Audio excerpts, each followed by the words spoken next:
देखिए किसान भाइयों, इसमें ये सरसों लगी हुई है और ये सरसों इधर लगी हुई है। आपको कुछ फ़र्क दिखाई पड़ रहा है? चलो हम दोनों को बीच में दिखाते हैं। तो देखो, ये इधर की सरसों देखो, इधर की सरसों देखो। अब आपको बहुत बड़ा फ़र्क लग रहा होगा। इधर की सरसों छोटी है, बहुत छोटी, ग्रोथ नहीं कर रही। इधर की कुछ बड़ी है और ग्रोथ कर रही। इसमें सिंचाई हो गई, इसमें नहीं सिंचाई हुई। अब यहाँ पर हुआ क्या है दोस्तों, वो हम आपको बताते हैं, जिससे आप अगर ऐसा कुछ आपके साथ भी होता है तो थोड़ा सावधानी रखने की ज़रूरत है।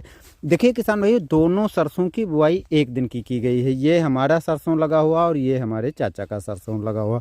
दोनों एक दिन ही बुआई किया है। दोनों में गन्ना पहले खड़ा था, पेड़ी काट करके फिर इसमें सरसों की बुआई कर दी है। और यहाँ पर आपको कुछ अंतर दिखता होगा तो हम पास आकर के दिखाते हैं। देखिए यहाँ पर यदि हम पौधों को देखते हैं तो इधर देखिए पौधा अच्छे से ग्रोथ कर रहा है। हालांकि इधर सिंचाई नहीं की गई, वो मेरे खेत से ही पानी चला आया है। इधर देखो तो बिल्कुल सूखा खेत पड़ा हुआ है। अब इधर की सरसों देखो, ये मेरे खेत की सरसों है जो बिल्कुल छोटी छोटी, बिल्कुल कमज़ोर सी दिखाई पड़ रही है। अब ये हुआ क्या है, हुआ कैसे है, ये दोस्तों बहुत ज़रूरी हो जाता है। देखो जैसा कि मैंने पहले ही बता दिया कि एक दिन की सरसों की बुआई की गई है। अब बुआई के टाइम पर जो उर्वरकों को डालना रहता है, जो कि इधर देखा होगा कि इधर उर्वरकों की काफ़ी शॉर्टेज थी। तो मैंने सोचा कि जैसे हर साल जो है हम सिंगल सुपर फास्फेट 2-3 साल पहले बुआई कर देते थे और उसके साथ पोटास और यूरिया मिला करके बुआई कर देते थे, नॉर्मल रूप से अच्छा काम करती थी। इस बार क्या हुआ कि मैंने जो उर्वरक ली है, जो सिंगल सुपर फास्फेट ली है, वो कंपनी भी आपको दिखाएंगे और कुछ चीज़ें और हैं वो चीज़ बताएंगे। तो इसमें जो है NPK 20-20-0-13 डाल दी गई और मैंने डाला है सिंगल सुपर फास्फेट। तो दोनों उर्वरकों में अंतर हो गया। अब ये अंतर इतना नहीं होना चाहिए था जितना अंतर दिखाई पड़ रहा है, क्योंकि इधर यदि हम आपको दिखाएं तो देखो ये वहाँ से लगा करके खेत और वहाँ इधर जो है ये आधा एकड़ खेत में जो 20-20-0-13 है वो एक बोरी पड़ी है, यानी 50 किलो पड़ी है।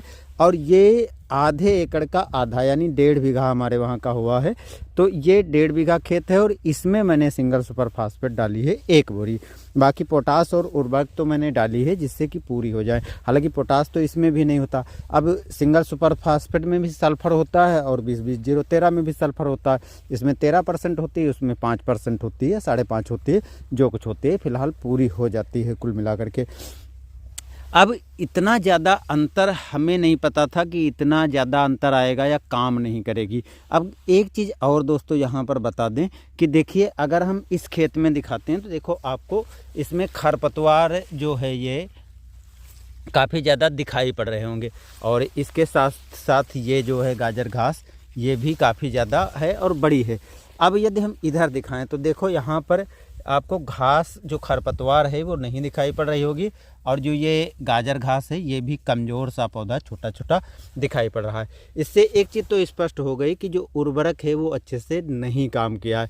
दूसरी चीज़ क्या हुई कि जो हालांकि ऐसा नहीं है कि इसमें खरपतवार उगे नहीं हैं। देखो यहाँ पर ये मकैया आदि के पौधे हैं तो ये भी थोड़े बहुत हैं नॉर्मल से। हुआ क्या था कि इसमें मैंने जो है पेंडामिथिलीन डाली थी, जो कि 400 ml प्रति एकड़ के हिसाब से पड़ती है सरसों की फसल में। तो मैंने उसी डोज के हिसाब से इसमें लगभग 80 ml तक डाला होगा, यानी कम ही थोड़ा रखा था। और अब शायद उसका प्रभाव यदि होगा तो उसका प्रभाव भी हम कह सकते हैं पड़ सकता है, लेकिन उसका तो काम होता है जमाव रोकना। जमाव यदि नहीं होता तो अलग की बात है, लेकिन यहाँ पर जमाव से तो कोई फ़र्क नहीं है, क्योंकि इसमें यदि हम देखें तो जमाव के हिसाब से इसमें देखो बीज की मात्रा सेम पड़ी थी, लेकिन ये रोटावेटर से बुआई हुई थी। मैंने कल्टीवेटर से, पहले रोटावेटर से फिर कल्टीवेटर से बुआई की थी, तो इसलिए डोज बराबर बीज की पड़ी थी। लेकिन इसमें थोड़ा दूर दूर पौधे उगे हैं, मेरे में थोड़ा ज़्यादा उग गए हैं। तो थोड़ा ज़्यादा उग गए तो उसका फ़र्क पड़ना चाहिए। चलो पौधे पास पास हैं तो फ़र्क पड़ना, लेकिन यहाँ पर अगर पौधे पास हैं तो ठीक है, लेकिन यहाँ पर तो पौधे दूर दूर हैं। अब यहाँ पौधे दूर हैं तो यहाँ पर थोड़ा सा अंतर पौधों में आपको इधर की अपेक्षा दिखाई पड़ रहा होगा। अब हुआ क्या कि जब पौधे कमज़ोर थे, पाला पड़ना चालू हुआ तो और भी कमज़ोर होना चालू हो गए और पौधे ग्रोथ करना बिल्कुल रुक गए। क्योंकि जब उर्वरकें काम ही नहीं करेंगी तो जाहिर सी बात है ग्रोथ नहीं होगी। और ये आपको पहले तो पता नहीं चल सकता है कि उर्वरक काम किया है नहीं किया है, असली नकली जो भी हो। अब जो उर्वरक मैं आपको यहाँ पर दिखा रहा हूँ, देखो इसमें जो 20-20-0-13 है वो सीधे इफ़को कंपनी की सीधे सोसाइटी से खरीद करके लाई गई थी और वो डाली गई थी, जिसका आपको फ़र्क दिखाई पड़ रहा है। यानी रिजल्ट जो है आपके सामने मैं चलकर भी दिखा रहा हूँ, रिजल्ट सामने दिखाई पड़ रहा है। लेकिन सेम मेरे खेत में देखा जाए तो मेरे खेत में रिजल्ट 0 के बराबर है। यानी जो हमने उर्वरक डाली हो बिल्कुल फेल हो गई। उर्वरक कौन सी थी, यहाँ पर आप देख सकते हो, ये रामबाण की सिंगल सुपर फास्फेट, यहाँ पर मैं दिखा रहा हूँ, इस रामबाण की सिंगल सुपर फास्फेट, जो कि 1 बोरी मैंने पूरी डाली थी और कोई फ़र्क नहीं पड़ा, यानी उसका कोई असर ही नहीं हुआ। जबकि गोबर की सड़ी हुई खाद जो है मैंने गन्ना जब बुआई किया था तो उस टाइम डाला था, और उसका चलो 2 साल हो गए हैं तो इतना ज़्यादा असर नहीं रहा होगा। वैसे गन्ने के खेत जो होते हैं पीढ़ी काटने के बाद इतना कमज़ोर होते नहीं, बहुत से किसान भाई बिना उर्वरक के अभाव में डाल देते हैं। अब जब उर्वरक नहीं काम किया है तो अब मुझे टॉप ड्रेसिंग करनी है, तो टॉप ड्रेसिंग के टाइम पर मैं कुछ उर्वरक डालने जा रहा हूँ यहाँ पर, और कुछ उर्वरकें और भी डालूँगा जिनको मैं स्प्रे करूँगा, जिससे ये थोड़ा सुधार हो सके। लेकिन अब इतना ज़्यादा सुधार नहीं होगा। तो यहाँ पर जो सिंगल सुपर फास्फेट है तो मैं तो यही कहूँगा कि आपको जितना बच सको बचो, क्योंकि वो अच्छे से काम करने वाली नहीं है। और ऐसा नहीं है कि सिंगल सुपर फास्फेट जो डाली है उसका असर नहीं दिखाई पड़ रहा है, वो ऐसा नहीं है कि देखो यहाँ पर यदि हम दिखाते हैं तो देखो सिंगल सुपर फास्फेट डालने पर मिट्टी में कुछ इस प्रकार से काई सी लग जाती है, तो वो भी इसमें दिखाई पड़ रही है।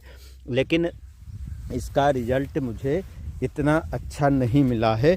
तो आप बुआई के टाइम पर सिंगल सुपर फास्फेट से मैं तो यही कहता हूँ कि बचना चाहिए। अब जो मैंने उर्वरक लिया है, देखो यहाँ पर मैंने यूरिया ली है और 12-32-16। अब 12-32-16 और यूरिया इसलिए डाल रहा हूँ क्योंकि नाइट्रोजन तो चलो मिल जाती, मैं यूरिया केवल डाल देता, लेकिन फास्फोरस और पोटास कहाँ से पूरी होती। तो इसलिए सिंचाई मैंने परसों किया था और आज मैं इस उर्वरक को डाल रहा हूँ, जिससे जो फास्फोरस और पोटास जो है थोड़ा और बेटर तरीके से काम करे, फास्फोरस पौधे को मिल सके, थोड़ा ग्रोथ आदि जितना संभव होगा उतना होगी। लेकिन अब उतनी अच्छे से पौधे, जैसे इधर आप देख सकते हो, ऐसे पौधे होना संभव नहीं है। तो इसलिए किसान भाइयों, जब भी आप बुआई करो तो कोशिश करो कि DAP या NPK 12-32-16, 20-20-0-13 भी उसमें पड़ी है, वो भी अच्छे से काम किया है। तो इन उर्वरकों को डालो, न कि सिंगल सुपर फास्फेट। मैंने तो इसमें डाला है, वो तो अलग की बात है। हम इसलिए वीडियो बना रहे हैं क्योंकि मेरे खेत में अकेले होते तो कोई बात नहीं, दूसरे किसान भाइयों ने भी सिंगल सुपर फास्फेट डाला है, क्योंकि मेरे वहाँ रामबाण की काफ़ी अच्छे से काम करती थी, तो यही किसान भाई लाते हैं और यही दुकानदार भी। देखो यहाँ पर 5.5% सल्फर भी लिखी है, लेकिन उसके बावजूद इसमें आपको किसी तरह का पौधे में दम ही नहीं दिखाई पड़ता। ऐसा लगता है कि पौधा बिल्कुल बेकार है, इसमें कोई खाद वगैरह पड़ी ही नहीं है। तो इस चीज़ से बचकर रहो किसान भाइयों, मेरा यही कहना है।